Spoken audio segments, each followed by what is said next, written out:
in their world. It prevents them from objectively considering an alternative. Bad for a kid's education, they say. Back to you, Heather. All right. Dominic DiNatale live from California for us. Thank you. Rick? Thank you, Heather. Well, as President Obama winds down from his visit to the Middle East, there are new concerns today over his approval ratings at the White House. Just check out the results from the latest Pew Research poll, that is, showing that only less than half of all Americans agree with the president's job performance, a sharp decline from almost 2 years ago when his approval rating was at an all-time high. So what's going on? Joining us now, our political insiders, John LeBoutillier on the far left there, former Republican congressman from New York. Pat Caddell is a Fox News contributor and former pollster with President Jimmy Carter. And Doug Schoen, he too a Fox News contributor and former pollster for former President Bill Clinton. Guys, good to see you all. It's been a while since we've gotten to spend some time together. All right, Doug, so every month since his second inauguration, he has seen the president, his numbers go down. What's going on? Well, a couple of things. First, political gridlock is starting to weigh on the president's numbers. The sequester, which he thought would be a political benefit for him, is actually hurt him.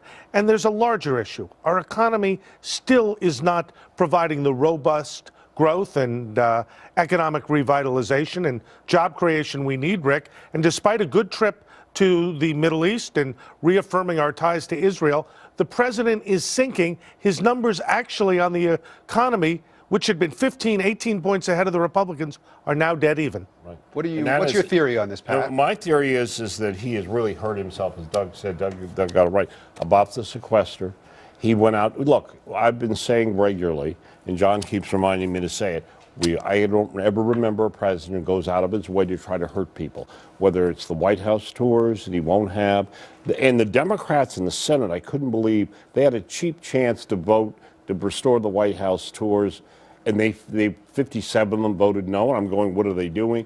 He is, every day that when Biden goes to Paris and spends $600,000 for one night in a hotel rather than stay at the embassy, it's against that backdrop. Closing down the airports. Now the next one's closing down the airports. Now the latest one is they are going to inflict as much pain. It's almost as the president's view is, I'm going to hurt you until you do what I want politically. And I think people are reacting to that. And I'll tell you the other issue is Obamacare. What's happening to employers, individuals, the explosion of news, of all the stuff that people didn't buy into. And now we saw a report today that more doctors than ever retiring. All of this, I think, is starting to take its toll. John, it's not like everybody's suddenly sending Valentines to your fellow Republicans in Congress. Their numbers are still low, but they are starting to creep up. Well, not much, but what is sad is the president is declining.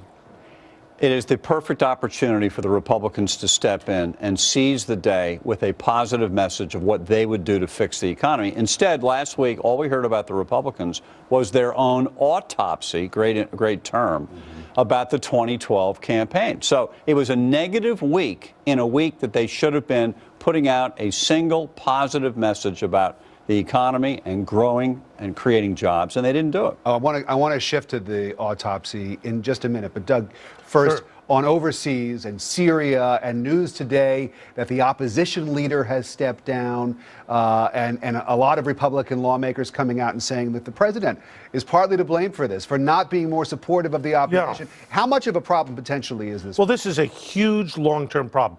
Rick, I think we have to acknowledge that the president, by reaffirming his ties with Israel, making it clear that there was a clear red line vis-a-vis Iran, had done himself and America some good last week. That being said, the longer-term problems that you're speaking of remain very strong. Chemical weapons were used, we believe, in Syria last week. We don't know who used them. We strongly suspect, if we believe the Israelis, that it was the government of President Assad.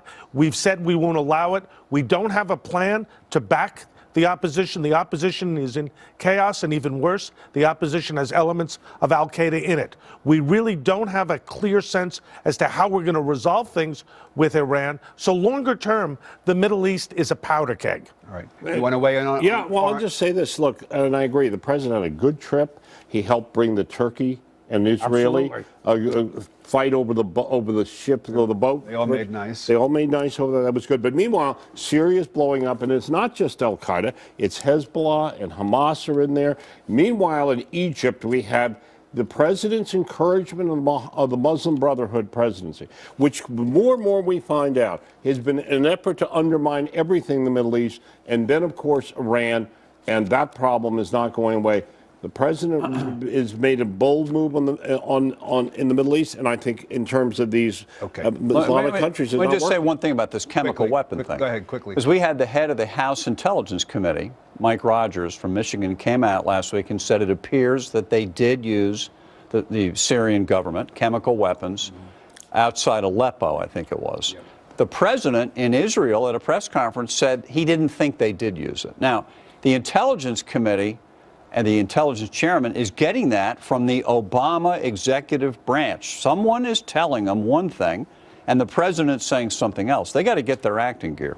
All right, speaking of getting their acting gear, the Republicans put together, some of them anyway, a report that they called an autopsy. Why they called it an autopsy, I have no idea. But that's the word they used. It was a 100-page report. It said that certain positions on social issues, gentlemen, are turning off young voters from the party. Sure. And that many young voters see these matters as some of the civil rights issues of our time. Well, that is certainly true. What this report didn't provide was a clear direction for the Republican Party, nor a clear analysis of what specifically went wrong. There also was not a clear agenda to revitalize the economy, economic growth, and fix economy that's still wobbly. Bottom line, the only real difference at CPAC was Pat Caddell, who spoke truth to power about that report, what was going to be in that report, and what the Republicans and let me say something about what Pat said, because he's not going to toot his own horn. But he was the only speaker at CPAC whose speech has not been posted online by the guys that run CPAC. I watched it online today, but it's gone viral. Somebody's phone. But that's not the official version. And the reason is what Pat said a week ago Friday. Right, so what was the message, Pat? Well, look, my problem with the autopsy, which, by the way, is supposed to be why a patient died. This one wasn't. This was filled with what the Jerusalem Post once said in a scandal in Israel, which I love. All are guilty, so none are responsible. Oh my gosh, we have no message, we beat up on ourselves. But meanwhile, there was no explanation of the strategic failures, the real tactical failures, and the point I was making at CPAC, the special with my good friend Doug Schoen is the corrupt arrangements between the consultants and the money making, which basically was a disaster. Was it $150 million, Pat? $152 million spent. Just to the chief of staff of Mr. Priebus and to the political director of the Romney campaign, out of hundreds of millions misspent, almost $1 billion. None of that is in the report. All the report says, oh, we should do better. Oh, yes, we're going to beat up on ourselves. But no one is held responsible. And until the Republican Party, when they have 58% negative rating in the Pew poll now, which is the lowest ever, the worst rating ever, until they decide to deal with truth first and then figure out how they make an appeal to Americans, they, as I said, they're going to be the Whigs. John, I feel like ever since the 2010 midterms, when the Tea Party really came to prominence, there were a lot of people in the mainstream media who were predicting this split, this civil war within the Republican Party, and a lot of people sort of poo-pooed it and said, "Oh, that's just the mainstream media." Is it now actually becoming a reality? Oh, yeah. Oh, I mean, there's a couple of civil wars. There's the civil war on these issues themselves. Do we come out in favor of gay marriage? Because it's inevitable that gay marriage is, over the next few years, going to be the law of the land in probably every Well, don't state. say that. Don't tell Tony Perkins. No, because today Tony Perkins was on one of the Sunday shows, and he basically said that if the Republican Party starts to become more moderate on these social issues like gay marriage, and this is the text of what he said, evangelicals will either sit the elections out completely or move to create a third. A lot of them sat out this past election, yes, by the way. But they already have bugged out. These social, look at the agenda that everyone's talking about. Immigration, which is not an unserious problem. I agree. Gay marriage, whatever, all of this stuff. Nothing about the economy, nothing that affects people's lives. Go back to Doug's point, they do not have a message that deals with ordinary Americans who right now are paying a huge price. Pat is right. We have three parties. We have the party of the bundlers and the big donors. We have the establishment country club Republicans. And as John was saying, the Tea Party. They don't get along. There's no message. Pat is exactly right. Highest negative of all time. Bottom line, the only thing President Obama and the Democrats have going for them is the Republicans. But they're not much better off either. All right, gentlemen, But stand you're by right. if you would. Former Secretary of State Hillary Clinton is already leading the pack among the top 2016 White House contenders. In fact, according to this latest Quinnipiac poll of Florida voters, if the election were held today, former Secretary Clinton would easily beat out Republican rising star Florida Senator Marco Rubio. And then take a look at this. She would also beat former Florida Governor Jeb Bush in that state. And these are Florida voters being polled. The question remains, will she or won't she run? Joining us once again, John LeBoutillier, Pat Caddell, Doug Schoen. Doug, she doesn't just beat these Republicans, she clobbers them. She's trouncing them. They're getting really what Pat was just saying is the base Republican vote. And for her to beat a popular ex-governor from the Bush family and a rising star nationally, Marco Rubio, is extraordinary news. Rick, I've been around politics. I've been around the Clintons. I don't have any inside news, but I do know this. When people are the front runner in their party, the prohibitive likely nominee, well ahead of the leading Republican challengers, the chance that they don't run is very low. Put it another way, you've heard it here first. I'm predicting that she will run for president in 2016. Pat, Rubio and Jeb Bush are thought of as two of the brightest stars in the Republican Party. Bush is a great institution in Florida. The notion that he could be behind by 11 points and actually get a point less than Rubio is stunning. I think he has got problems, but it explains the problems in part, again, with the Republicans in their broad appeal. At the same time, let me say this. Look, the Democrats they're going to inherit all of this Obamacare. Hillary Clinton is out of the main spotlight. She's still, this Benghazi thing still not quite over with, I'm afraid.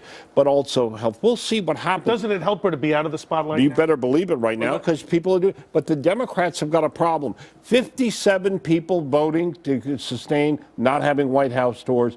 59%. You would say Benghazi's more of an issue than White House tours. No, I'm just saying the Democrats in general. They have many problems to exploit. And they have real divisions we have in the Democratic Party, but they're being overshadowed by the Republican failure to make a message. And having Hillary Clinton sitting there is a prohibitive thing. To show you how weak the Republicans have come, you put that poll back up and think back to November 6th. Obama against Romney in Florida. Romney, a terrible candidate. He lost by less than 2 points in Florida. Here she is winning by 11 points over Jeb Bush, who's much more popular in Florida than Mitt Romney's ever been. So that tells us it's very much pro-Hillary, very much anti-Republican, and a little anti-Bush. But the Republicans, the brand, we used the guy's name in the first section, Andrew Kohut, the executive director of the Pew poll, which is a respected poll. Said that the GOP brand is on the verge of being marginalized. And if that happens, how you recover, I don't know. Well, no, you're going to get, if that happens and they can't do this, we are going to get another party in the country, because the Democrats are unpopular too. There is a 70%, and we all talked about this, anti-Washington, anti-political class party. Somebody's going to fill this void. If the Republicans won't do it, somebody else. What Hillary has got to do is to stay as far outside the mainstream of Washington infighting as possible. So resigning when she did was a very, very well-timed act. Pat is exactly right. The dominant force in America is none of the above. The desire for change is huge. The desire for compromise and conciliation to resolve our fiscal problems is all pervasive. Rick, people want change. They want alternatives. They're sick and tired of the status quo. So if people want change and they want alternatives, why would they go back to a name Clinton or a name Bush that had been in the news for the last 20 years? Because Hillary Clinton, over the years, has really gotten a positive image. There's been very little negative about her. The Clinton presidency was a success. And with time, look how popular Bill Clinton was at the convention last year. So the Clinton name's better than the Bush name. I think people remember the Clinton economy was a great economy. The Bush economy under both Bushes, not so great. The question is whether or not the narrative will change nationally to what's happening to America and its future. None of these candidates, and she is well positioned, as Doug said, stay out of it. But no one can control that. Ross Perot in '92, in a far less opportune year, at one point was winning the polls, and I think if he had announced he was crazy, the country was prepared to elect him. I'm telling you, we have now greater distrust, greater anger, and greater marginalization, and no one to speak to it. And if someone does, all of this. Pat, I think that President Obama was elected in '08 and a little bit in '12 to be the change agent to change the country. And he has failed. He's failed, and that's why that they're getting disappointed. The numbers are coming down. That is absolutely true. Gentlemen, I always love getting some insight from you. Fascinating. Three of the smartest guys in the business, John and Pat and Doug. Rick, thank you. Best Thank you, wishes to Rick. you and your families for the holiday season. Rick. You can get more from the Political Insiders every Monday, 10:30 a.m. Eastern Time. Whoa, go ahead. We got a second? Real quickly, and they'll be back here next Sunday. And Pat, go ahead real fast. Best political strategist of our time, our boss. The Roger ultimate Ailes. political The ultimate insider. political insider. Roger His Ailes. book. It's a great book. Brand new book. Always look. time to promote that, right? Right. Definitely we can promote that. Well, it might look and